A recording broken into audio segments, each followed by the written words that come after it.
ছাত্ৰ ছাত্ৰীসকল আজি মই ৰাসায়নিক বিক্ৰিয়া আৰু সমীকৰণ অধ্যায়টোৰ দ্বিতীয়টো তথা অন্তিম ক্লাছটোৰ কাৰণে আগবাঢ়িছো। যোৱা ক্লাছটোত মই তোমালোকৰ যেটো প্ৰথম অধ্যায় তাৰ প্ৰায়খিনি ইতিমধ্যে শেষে কৰিলো। 2-3টামান পইণ্ট আৰু থাকি গৈছিলে, সেইকেইটা মই আজি এইটো ক্লাছত শেষ কৰি দিম।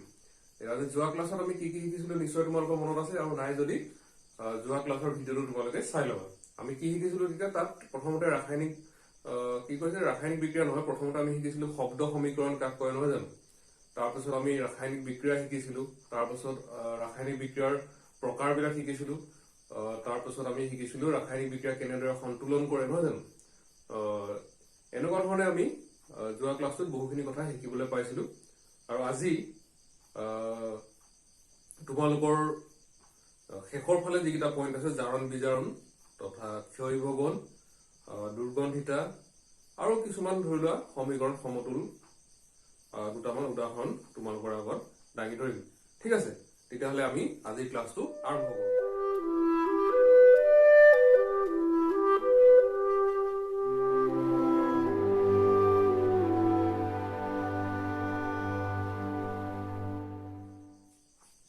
আজিৰ ক্লাছটো প্ৰথমতে তোমালোকৰ আছে জাৰণ বিজাৰণ।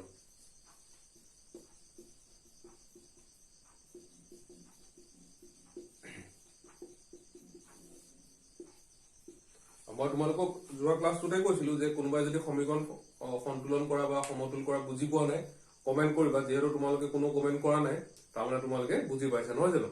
সেইকাৰণে মই প্ৰথমতে আজি জাৰণ বিজাৰণৰ পৰা আৰম্ভ কৰিছো। এতিয়া জাৰণ বিজাৰণ এই শব্দ দুটাৰ লগত তোমালোকে বহুকেইটা সংজ্ঞা পাবা জাৰণ বিজাৰণৰ, কিন্তু তোমালোকক ইয়াত আটাইবিলাক সংজ্ঞা দৰকাৰ নহয়। ইয়াত তোমালোকক অক্সিজেনৰ লগত সম্পৰ্ক থকা সংজ্ঞাটোহে তোমালোকক বিচাৰিছে। এতিয়া জাৰণ মানে হ'ল যিবোৰ বিক্ৰিয়াত কোনো এটা মৌলই বা কোনো এটা পদাৰ্থই কি হয় অক্সিজেন লাভ কৰে। বুজি পাইছানে? মানে তোমালোকে থুলমূলকে ক'বলৈ গ'লে কি হয়, যিবিলাক বিক্ৰিয়াত অক্সিজেন যোগ হয়, বুজি পাইছানে, সেই বিক্ৰিয়াবিলাকক কোৱা হয় জাৰণ বিক্ৰিয়া। এতিয়া বিজাৰণ বিক্ৰিয়া হ'ল জাৰণ বিক্ৰিয়াৰ সম্পূৰ্ণ ওলোটা বিক্ৰিয়া। ঠিক আছে, যদি তোমালোকে ইয়াত কৈছা অক্সিজেন যোগ হলে জাৰণ বিক্ৰিয়া, তেতিয়াহ'লে বিজাৰণ কি হ'ব? যদি অক্সিজেন আঁতৰি যায় তেতিয়া সেই বিক্ৰিয়াটো হ'ব বিজাৰণ বিক্ৰিয়া। আমি উদাহৰণ এটা লওঁচোন, উদাহৰণটো লোৱাৰ পাছত আমি ভালদৰে বুজি পাম। ঠিক আছে, তোমালোকৰ কিতাপৰ এটা উদাহৰণে মই লৈছো। কপাৰ অক্সাইড প্লাছ হাইড্ৰোজেন কি ওলাব? কপাৰ ওলাব আৰু H2O মানে ৱাটাৰ, পানী ওলাব। ঠিক আছে, এতিয়া এই বিক্ৰিয়াটো তোমালোকে মন কৰা।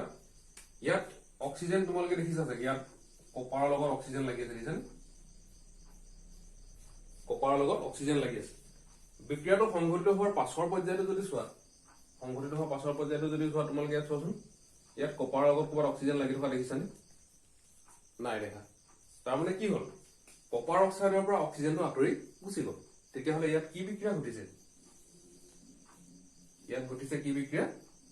মই অকমান আগত কৈছিলো ন সংজ্ঞাটো, ইয়াত ঘটিছে বিজাৰণ বিক্ৰিয়া। ঠিক আছে, তেতিয়াহ'লে জাৰণ বিক্ৰিয়াটো তোমালোকে ধৰিব পাৰিছা নেকি বাৰু? ইয়াত তোমালোকে চোৱাচোন হাইড্ৰোজেন আছিলে, ইয়াত আকৌ কি হ'লগে হাইড্ৰোজেনৰ লগত অক্সিজেন এটা লাগি আছে, দেখিছেনে? তেতিয়াহ'লে হাইড্ৰোজেনে কি হ'ল অক্সিজেন পালে, বিক্ৰিয়াটো হোৱাৰ পিছত হাইড্ৰোজেনে অক্সিজেন পালে, মানে হাইড্ৰোজেনৰ লগত অক্সিজেন যোগ হ'ল। তেতিয়াহ'লে মই অকমান আগত কোৱাৰ নিচিনাকে এইটো কি বিক্ৰিয়া হ'ব? এইটো হ'ব এটা জাৰণ বিক্ৰিয়া। বুজি পাইছা? এইটোৱে হ'ল জাৰণ বিজাৰণ বিক্ৰিয়া বুজিব পৰা 3 সাধাৰণ উদাহৰণ। আৰু তোমালোকে ইয়াত দেখিছা একেটা বিক্ৰিয়াতে বিজাৰণো ঘটিছে জাৰণো ঘটিছে। ঠিক আছে, তাৰমানে একেটা বিক্ৰিয়াতে জাৰণো ঘটে বিজাৰণো ঘটে। ঠিক আছে, এই জাৰণ আৰু বিজাৰণক একেলগে লগ কৰি পেলাই কি বুলি কোৱা হয় গম পাইছেনে? ৰেডক্স বিক্ৰিয়া বুলি কোৱা হয়।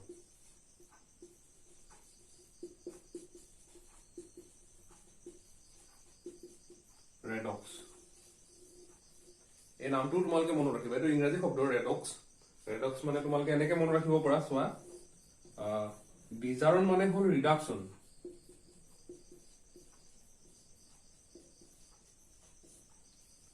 জাৰণ মানে হ'ল অক্সিডেশন। অক্সিডেশন ঠিক আছে এটা ৰেডক্স শব্দটো হল ৰেডক্স REDOX মনত ৰখা উপায়টো দিছো মই ৰেডক্স মানে জাৰণ বিজাৰণ দুইটা মিলাই জানো ইয়াত চাবা এই OX আৰু RED ভাগ ভাগ কৰি দিয়াছো এই RED টো তুমি ইয়াৰ পৰা আহিছে বুলি ধৰা RED আৰু OX টো আহিছে ইয়াৰ পৰা তাৰমানে জাৰণ বিজাৰণ দুইটা লগ লগাই হৈছে এই ৰেডক্স বিক্ৰিয়া মনত থাকিবনে জাৰণ বিজাৰণৰ ইলেক্ট্ৰনিক সংজ্ঞাও আছে বা অন্য বেলেগ ধৰণৰ সংজ্ঞাও আছে বহুকেইটা কিন্তু তোমালোকক সেইকেইটা দৰকাৰ হোৱা নাই আৰু যদি বেলেগ চেপ্টাৰ দৰকাৰ হয় আমি নিশ্চয় আলোচনা কৰিম ঠিক আছে একেলগে গোটেই খোপা আলোচনা কৰিলে তোমালোকৰ কিন্তু পাজলে লাগিব গতিকে তোমালোকে আজি জাৰণ বিজাৰণৰ ক্ষেত্ৰত মনত ৰাখিবা কি যে অক্সিজেন য'ত যোগ হয় সেইটো হৈছে জাৰণ বিক্ৰিয়া আৰু য'ত অক্সিজেন আঁতৰি গৈছে সেইটো হৈছে বিজাৰণ বিক্ৰিয়া বিক্ৰিয়াটো চালে তোমালোকে দেখিবা বিক্ৰিয়াৰ কাঁড়চিনডালৰ বাওঁফালে মানে বিক্ৰিয়া হোৱাৰ আগৰ পৰ্যায়টো চাবা পাছৰ পৰ্যায়টো চাবা আগত দেখিছা অক্সিজেন লাগি আছিল পাছত দেখিছা অক্সিজেনটো নাই তাৰ মানে কি হ'ল অক্সিজেনটো তাৰ পৰা আঁতৰি গ'ল আঁতৰি যোৱা মানে কি বিজাৰণ আগত দেখিছা হাইড্ৰোজেন আছে অকলে কিন্তু পাছত দেখিছা হাইড্ৰোজেনৰ লগত অক্সিজেনো লাগি আছে তাৰ মানে হাইড্ৰোজেনৰ লগত অক্সিজেন কি হ'ল যোগ হ'ল তেতিয়াহ'লে এইটো কি বিক্ৰিয়া হ'ব জাৰণ অন্য এটা উদাহৰণ ল'লে আৰু বুজি পাবা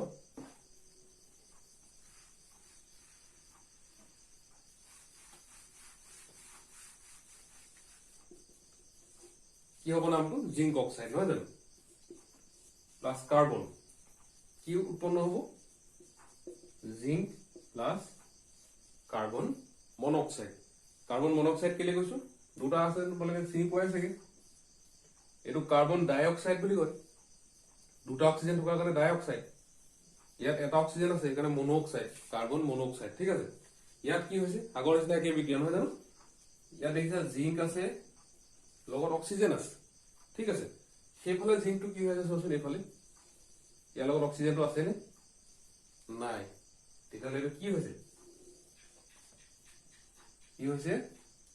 বিজাৰণ এইফালে দেখিছা কাৰ্বন আছে সিফালে কাৰ্বনটো কি হৈছে চোৱাচোন সিফালে কাৰ্বনটো চালে তোমালোকে দেখিবা লগত অক্সিজেন এটা লাগি আছে তেতিয়াহ'লে কি ঘটিছে কাৰ্বনে অক্সিজেন লাভ কৰিছে তাৰমানে ইয়াত কি হৈছে জাৰণ ঠিক আছে জাৰণ বিজাৰণ সম্পূৰ্ণ তোমালোকে বুজি পাইছা চাগে এতিয়া জাৰণ বিজাৰণৰ লগতে আৰু দুটা শব্দৰ লগত তোমালোকে চিনাকি হৈ থকা সেই দুটা হ'ল জাৰিত পদাৰ্থ আৰু বিজাৰিত পদাৰ্থ ঠিক আছে ইয়াতে তোমালোকে পাই যাবা এটা জাৰিত হৈছে কোনটো চোৱাচোন যি অক্সিজেন লাভ কৰিছে সিয়ে জাৰিত হৈছে ইয়াত জাৰিত কি হৈছে কাৰ্বন জাৰিত হৈছে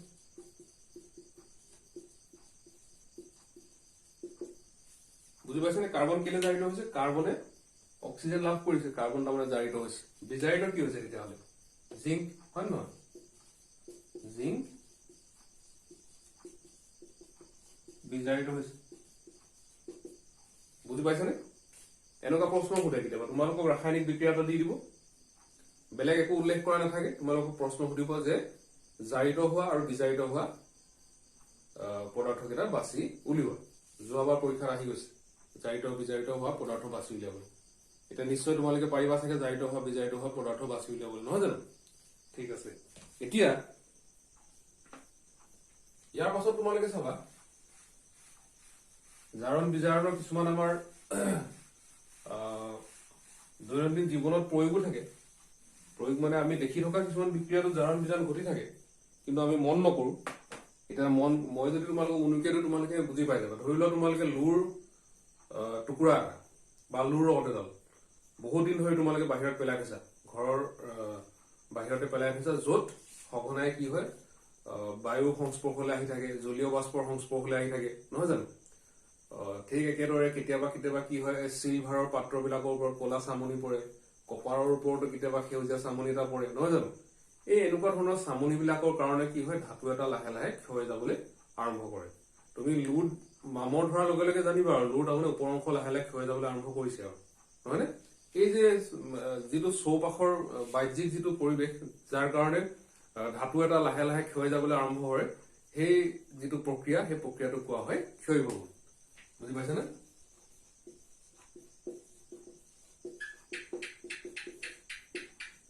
ক্ষয়ভৱন মানে কি তেতিয়াহ'লে যে বাহ্যিক পৰিৱেশৰ প্ৰভাৱত বা জলীয় বাষ্প বা বায়ুৰ সংস্পৰ্শত যেতিয়া ধাতু এটা লাহে লাহে ক্ষয় যাবলৈ আৰম্ভ কৰে তেতিয়া সেই প্ৰক্ৰিয়াটোকে ক্ষয় ভৱন বুলি কোৱা হয়।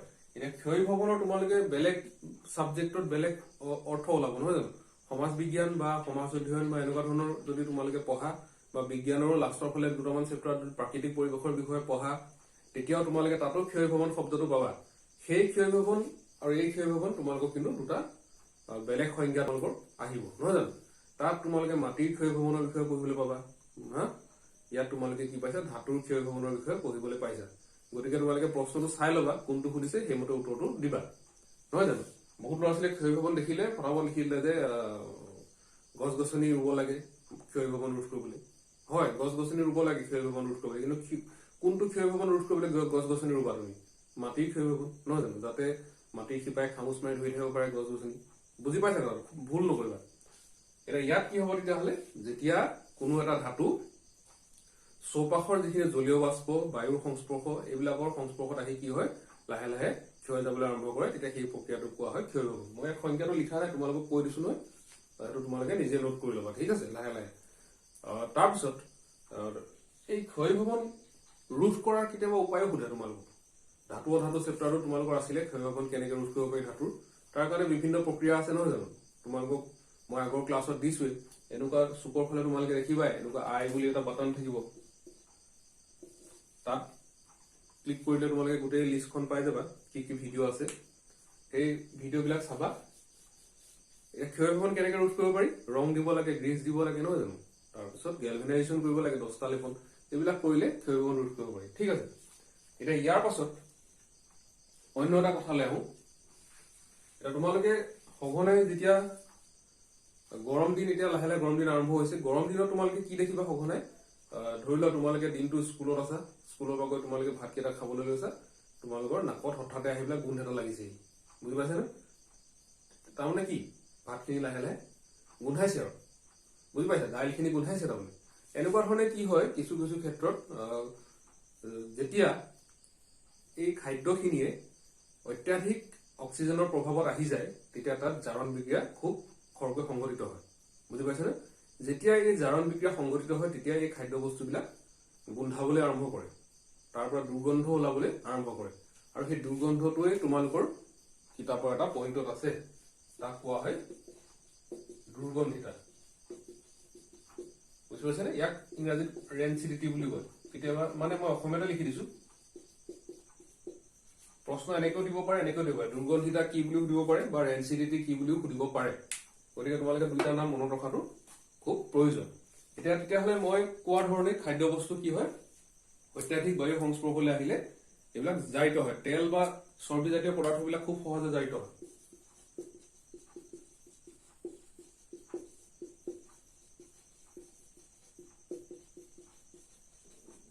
তেল বা চৰ্বিজাতীয় পদাৰ্থবিলাক বায়ুৰ সংস্পৰ্শত খুব খৰকৈ জাৰিত হয়, আৰু এইবিলাক জাৰণ বিক্ৰিয়াৰ ফলতে কি হয় খাদ্য বস্তু হওক তেল বা চৰ্বিজাতীয় পদাৰ্থবিলাক হওক সিহঁতৰ পৰা লাহে লাহে দুৰ্গন্ধ ওলাবলৈ আৰম্ভ হয়, আৰু সেই গোটেই প্ৰক্ৰিয়াটোক দুৰ্গন্ধিতা বা ৰেঞ্চিডিটি বুলি কোৱা হয়। তেতিয়াহ'লে তোমালোকে ভাবি চোৱাচোন নিজে, এই দুৰ্গন্ধিতা নাইকিয়া কৰিবলৈ বা কম কৰিবলৈ তোমালোকে কি কাম কৰিব পাৰা? দুৰ্গন্ধিতাটো নাইকিয়া কৰিবলৈ বা দুৰ্গন্ধিতা কম কৰিবলৈ কি কাম তোমালোকে কৰিব পাৰা? এক নম্বৰত তোমালোকে কৰিব পাৰা প্ৰতিজাৰক, ইয়াক ইংৰাজীত কোৱা হয় এন্টি অক্সিডেন্ট পদাৰ্থ ব্যৱহাৰ কৰি দুৰ্গন্ধিতা ৰেঞ্চিডিটি কম কৰিবলৈ। প্ৰতিজাৰক পদাৰ্থ বা এন্টি অক্সিডেন্ট মানে কি? প্ৰতিজাৰক নামটোতে তাৰ অৰ্থ ওলাই আছে, যি জাৰণ বিক্ৰিয়া সংঘটিত হবলৈ নিদিয়ে। তাৰমানে কথাটো বুজি পাইছা? প্ৰতিজাৰক পদাৰ্থ যদি লগত সোমাই থৈ দিয়ে সি কি হয় জাৰণ বিক্ৰিয়াটো সংঘটিত হবলৈ নিদিয়ে, আৰু জাৰণ বিক্ৰিয়া সংঘটিত নহলে কি হব এই যিখিনি খাদ্য বস্তু সেইখিনি দুৰ্গন্ধ তাৰ পৰা ওলোৱাটো নাইকিয়া হব নহয় জানো? তাৰপিছতে কি কৰিব পাৰা বায়ু ৰুদ্ধ কৰি ৰাখিব পাৰা, বায়ু ৰুদ্ধ কৰি ৰাখি জাৰণ বিক্ৰিয়া বায়ুৰুদ্ধ কৰি ৰাখি জাৰণ বিক্ৰিয়া বন্ধ কৰিব নোৱাৰা, কিন্তু কি কৰিব পাৰিবা মন্থৰ কৰিব পাৰি। বায়ুৰুদ্ধ মানে খুব টানকৈ খাপৰ চাপৰ বন্ধ কৰি তাক যদি ৰাখিব পাৰা তেতিয়া কি হয় জাৰণ বিক্ৰিয়াটো মন্থৰ হয়, বন্ধ হৈ যায় বুলি কোৱা নাই আকৌ দেই। তাৰমানে তুমি সাফৰ মাৰি টাইটকে মাৰি থলে এটা সময়ত সি গোন্ধাবগৈ, নহয় জানো? কিন্তু কি হব এনেই তুমি মুকলিকে থলে যিমান সোনকালে দুৰ্গন্ধ ওলাব, কিন্তু বন্ধ কৰি থলে তাতকে অলপ মানে জাৰণ বিক্ৰিয়াটো মন্থৰ হ'ব, লাহে লাহে সংঘটিত হ'ব। তাৰমানে বেছি দেৰিলৈকে খাদ্য বস্তু ৰাখিব পাৰিবা। কথাটো বুজি পাইছা? তাৰপিছত আৰু কি কৰা হয় গম পাইছা নে? সেই একেটাই কথা, এন্টি অক্সিডেন্ট বা প্ৰতিজাৰক পদাৰ্থ। এই যে তোমালোকে বজাৰত সঘনাই উপলব্ধ সৰু ল'ৰা ছোৱালীয়ে খুব ভাল পোৱা চিপছৰ পেকেট, ভুজিয়াৰ পেকেট, সেইবিলাক ফুলি ফুলি থাকে যে পেকেট বিলাক, চুই চালে তোমালোকে তাত এনেকুৱা লাগে হাৱা সোমাই আছে নিচিনা লাগে, নহয় জানো? তাত কি সোমাই থোৱা থাকে গম পাইছে নে? তোমালোকৰ কিতাপতো আছে, তাত সোমাই থোৱা থাকে নাইট্ৰজেন।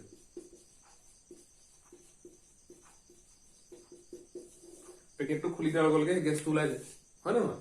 এই নাইট্ৰজেনে কি কৰে জাৰণ বিক্ৰিয়া সংঘটিত হবলৈ নিদিয়ে, প্ৰতিজাৰক পদাৰ্থ হিচাপে কাম কৰে, যাতে জাৰণ বিক্ৰিয়া সংঘটিত হ'ব নোৱাৰে। ফলস্বৰূপে সেই পেকেট বিলাক বহুত দিনলৈকে ভাল হৈ থাকে। ঠিক আছে, এইখিনিলৈকে তোমালোকৰ এই চেপ্টাৰটোত আছিলে। ইয়াৰ পাছত তোমালোকৰ প্ৰশ্নাৱলীখিনি আছে, সেইখিনি তোমালোকে আগৰ নিচিনাকে কম মই নিজে কৰিবা আৰু নোৱাৰাখিনি বিদ্যালয়ৰ শিক্ষকক দেখুৱাবা, আৰু মোৰ নিজৰ বিদ্যালয়ৰ ছাত্ৰ ছাত্ৰীয়ে মোকে দেখুৱাবা এইখিনি কৰি পেলাই। নোৱাৰাখিনি মই তোমালোকক নিশ্চয় সহায় কৰিম। আৰু যদি সময় সুবিধা মিলে আমি পাছলৈ, মইতো ভাবি আছো যে লকডাউন শেষ হলে ভিডিঅ' শেষেই হ'ব আৰু স্কুলত পঢ়াম। যদি আমি পাছলৈও ভিডিঅ'খিনি কণ্টিনিউ কৰো তেতিয়া সেই প্ৰশ্নাৱলীখিনি নিশ্চয় আলোচনা কৰিম। এতিয়া ক্লাছটো শেষ কৰাৰ আগতে মই অকণমান তোমালোকক যোৱা ক্লাছৰ কিছু কথা আকৌ এবাৰ ৰিপিট কৰি দিব খুজিছো। ৰিপিট মানে সকলোখিনি ৰিপিট নকৰো। ধৰি লোৱা সমীকৰণ সমতুল কৰা, এইখিনি ল'ৰা ছোৱালীয়ে খুব সহজে পাহৰি যায়, সেইকাৰণে তাৰে দুটা বা এটা মই তোমালোকক দেখুৱাবলৈ লৈছো। চাবা, নাইট্ৰিক এচিড, নহয় জানো, কেলছিয়াম হাইড্ৰক্সাইড কি উৎপন্ন হ'ব?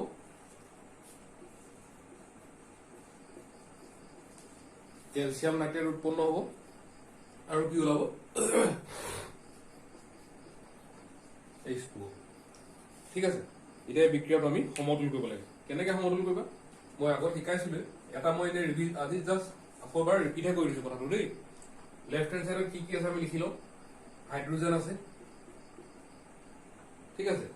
নাইট্ৰেট বুলি ধৰিব পৰা, ভাগ ভাগ কৰি লিখিব পাৰিব। যদি ভাগ ভাগ কৰি লিখা তুমি নাইট্ৰজেন ধৰিব লাগিব, অক্সিজেন ধৰিব লাগিব, ঠিক আছে, কেলছিয়াম ধৰিব লাগিব। ৰাইট হেণ্ড চাইডতো একেকেইটা থাকিব, হাইড্ৰজেন, নাইট্ৰজেন, অক্সিজেন, কেলছিয়াম। কেইটা কেইটা আছে প্ৰথম আমি লিখি লওঁ। হাইড্ৰজেন কেইটা আছে চোৱা, ইয়াত এটা আছে, ইয়াত দুটা আছে, দুই একে কেইটা হ'ল? তিনিটা। এফালে হাইড্ৰজেন কেইটা আছে চোৱা, ইয়াত নাই, ইয়াত দুটা আছে, ঠিক আছে। নাইট্ৰজেন ইয়াত এটা আছে, এইফালে নাই, ইয়াত নাইট্ৰজেন দুটা আছে আকৌ দেই। এই দুইটো ইয়াৰ কাৰণেও হয়, বুজি পাইছা নে? অক্সিজেন ইয়াত তিনিটা আছে, এইখিনি দুটা আছে, কাৰণ এই দুটা, এই তিনিটা, তিনিটা পাঁচটা অক্সিজেন আছে। অক্সিজেন ইয়াত কেইটা আছে? ৩ দুগুণ ৬টা আছে ইয়াত অক্সিজেন, দেখিছেনে? এই তিনিটোৱে এই দুইটোৱে পূৰণ হয় দেই। আজি অকণমান টান লৈছো, সেইকাৰণে উজুকেইটা কৰিলে তোমালোকে এইবিলাক নোৱাৰিবা নহ'লে। এই তিনিটোৱে এই দুইটোৱে পূৰণ হয়, তাৰমানে অক্সিজেন ইয়াত কেইটা? ৬টা, এইপিনে এটা ৭টা, ঠিক আছে। কেলছিয়াম ইয়াত এটা, ইয়াতো এটা। এতিয়া এইখিনি চাই লোৱা, তাৰপিছত মিলাবলৈ আমি যত্ন কৰিম। তোমালোকে নিজেও চেষ্টা কৰিব পাৰা, বিশেষ টান একো নহয়। এতিয়া চোৱা, হাইড্ৰজেনকে মিলাও প্ৰথমতে। এইফালে এটা, দুটা, তিনিটা হৈ আছে, ঠিক আছে। এইফালে দুই এটা দি গৈছো, দুই এটা দিলত হাইড্ৰজেন কেইটা হ'ল চোৱা, এইপিনে দুটা হ'ল, এইপিনে দুটা, হাইড্ৰজেন হ'ল 4টা। সংখ্যা বহুৱাই বহুৱাই চাব লাগিব দেই, এনেই একেবাৰতে নোৱাৰা। মই কৰি কৰি অকণমান অভিজ্ঞ হৈছো কাৰণে মই একেবাৰতে পাৰিব পাৰো, ঠিক আছে। কেতিয়াবা মোৰো ভুল হয়, বুজি পাইছা ন? ইয়াতো 2 এটা দি দিওঁ হাইড্ৰোজেন 4টা হ'ল নাই চোৱাচোন 2 × 4 হাইড্ৰোজেন 4টা হ'ল ঠিক আছে এই 2টো ইয়াত যে বহুৱালা লগতে বাকিটাও সলনি হৈ যায় তোমালোকে চাবা অকল হাইড্ৰোজেনে নহয় ইয়াত নাইট্ৰোজেন 2টা হ'ল অক্সিজেন 3 × 6টা হ'ল ঠিক আছে নাইট্ৰোজেন 2টা হ'ল অক্সিজেন 3 × 6টা 6 2 8টা হ'ল অক্সিজেন হ'লনে ইফালে চাওঁ এইখিনিত যে 2টো বহুৱালা হাইড্ৰোজেন 4টা ঠিকেই হ'ল অক্সিজেনো আকৌ 2টা বাঢ়ি গ'ল কিন্তু ঠিক আছে এইখিনিত অক্সিজেন আছে 2টা ইয়াত অক্সিজেন আছে 3 × 6টা 6 2 কেইটা হ'ল 8টা অক্সিজেন হ'ল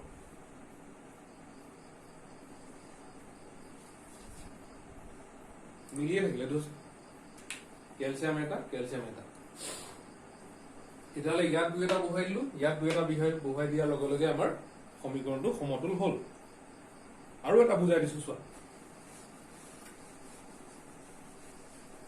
বেলেগ এটা আমি সমীকৰণ লওঁচোন সোডিয়াম হাইড্ৰক্সাইড লৈছো লাষ্ট সালফিক এসিড লৈছো এটা ক্ষাৰ এটা এসিড কি উৎপন্ন হ'ব সোডিয়াম সালফেট প্লাস ইফালে কি মনত আছে নাই বাৰু মই এইটো বেলেগ এটা কথাটো কোন লিখি এইটো সমীকৰণ লিখিছো তাৰমানে এইটো হ'ল ক্ষাৰ এসিড লবণ পানী কিবা মনত পৰিছে নে ক্ষাৰ আৰু এসিডৰ মাজৰ বিক্ৰিয়াটো কি বিক্ৰিয়া বুলি কয় মই বেলেগ এটা চেপ্টাৰলৈ লৈ গৈছো প্ৰশমন বিক্ৰিয়া কথাটো আহিছে কাৰণে ঠিক আছে বাৰু ইয়াত কি বিক্ৰিয়াটো আমি আগত পঢ়ি আহিছো এইখিনি সেইকাৰণে মই এবাৰ দেখোতে মনত পেলাই দিছো এটা এই বিক্ৰিয়াটো আমি সমতুল কৰিব লাগে সোডিয়াম লেফট হ্যান্ড সাইড নহয় অক্সিজেন হাইড্ৰোজেন সালফেটটো এবাৰ গোটেইটো সালফেট হিচাপে লিখি দিব পাৰা দেই ভাগ ভাগ নকৰিলেও পাৰি ভাগ ভাগকেও লিখিব ভাল ভাগকে লিখিলে কি হ'ব সালফাৰ লিখি দিলে হ'ল বেলেগ ৰাইট হ্যান্ড সাইড একেইটা থাকিব সোডিয়াম থাকিব অক্সিজেন থাকিব হাইড্ৰোজেন থাকিব সালফেট থাকিব কেইটা আছে সোডিয়াম আছে এটা অক্সিজেন আছে এটা এটা এই অক্সিজেনটো সালফেটৰ লগত সোমাই গ'ল আগতে এইটো বেলেগকে নধৰিবা আৰু হাইড্ৰোজেন আছে ইয়াত এটা ইয়াত দুটা হাইড্ৰোজেন 3টা আছে সালফেট এটা সালফেট মানে গোটেইটো হ'ল সোডিয়াম 2টা সালফেট এটা হাইড্ৰোজেন 2টা অক্সিজেন এটা কি কি মিলা নাই চোৱাচোন আমি সেইটো পৰা আৰম্ভ কৰিম সোডিয়ামটোৱে মিলা নাই প্ৰথমটো মনতে চোৱা এফালে 1 এফালে 2 1 থকা ফালে 2 এটা বহাই দিওঁ কি হৈ গ'লগে ইয়াত 2টো বহোৱাৰ লগে লগে এই 2টো সোডিয়ামৰ হ'ল অক্সিজেনৰো হ'ল হাইড্ৰোজেনৰো হ'ল গোটেইকেইটা সলনি হৈ গ'ল আৰু সোডিয়াম কেইটা হৈ গ'ল 2টা অক্সিজেন কেইটা হৈ গ'ল 2টা হাইড্ৰোজেন কেইটা হৈ গ'ল এফালে 2টা আৰু এইখিনি 2টা এই 2টা হাইড্ৰোজেন হৈ গ'ল 4টা বাকি একো চেঞ্জ হোৱা নাই এফালে নহয় জানো লেফট হ্যান্ড সাইডত এটা ৰাইট হ্যান্ড সাইডত কি বহাব লাগিব যেন ভাবিছা এই 2টো বহাই দিয়াৰ লগে লগে সোডিয়ামটো মিলিলে কিন্তু অক্সিজেনটো নিমিলা হৈ গ'ল চোৱাচোন অক্সিজেন ইয়াত 2টা আছে এফালে আকৌ এটাহে হ'ল অক্সিজেন মিলাবলৈ যাওঁ এতিয়া এইটো অক্সিজেন ইয়াত 2 এটা দি দিয়া 2 দি দিয়াৰ লগে লগে এই 2টো ইয়াৰো হ'ল তাৰমানে হাইড্ৰোজেনো 2টা বাঢ়ি গ'ল হা এতিয়া অক্সিজেন বাৰু 2টা হ'ল হাইড্ৰোজেন আকৌ কেইটা হৈ গ'ল চোৱাচোন 2 দুগুণ হাইড্ৰোজেন হৈ গ'ল 4টা এতিয়া মিলিছে নেকি এইটো মিলিছে এইটো মিলিছে এইটো মিলিছে এইটো মিলিছে লাষ্টত কি কৰিবা এইবোৰ সাইডতহে কৰিবা তোমালোকে ক'ৰবাত বহি সমীকৰণটোৰ লগত এইবোৰ একো লিখিব নালাগে মই আগতেও কৈছো এইবোৰ সাইডত কৰিবা বা বেলেগ এক্সট্ৰা পেজ যদি পোৱা তাত কৰিবা তাৰপিছত সমীকৰণটো সমতুল কৰি পাতি থৈ আহিবা বুজি পোৱা হ'ল এনেকুৱা ধৰণে সমীকৰণবিলাক সমতুল কৰিব লাগে তেতিয়াহ'লে ছাত্ৰ ছাত্ৰীসকল তোমালোকৰ প্ৰথমটো অধ্যায় ৰাসায়নিক বিক্ৰিয়া আৰু সমীকৰণ এইখিনিতে শেষ হৈছে। ঠিক আছে, ইয়াৰ পাছত মই কেইবাজনো ব্যক্তিৰ পৰা ৰিকুৱেষ্ট পাইছো যে পৰ্যাবৃত্ত তালিকাৰ চেপ্টাৰটোৰ ওপৰত এটা পৰ্যালোচনা আগবঢ়াব লাগে। গতিকে মই অহা যিটো ভিডিঅ' হ'ব সেইটো পৰ্যাবৃত্ত তালিকাৰ ওপৰতে প্ৰস্তুত কৰিম বুলি ভাবিছো। ঠিক আছে, এতিয়া আজি ক্লাছটো ইমানতে শেষ কৰিম।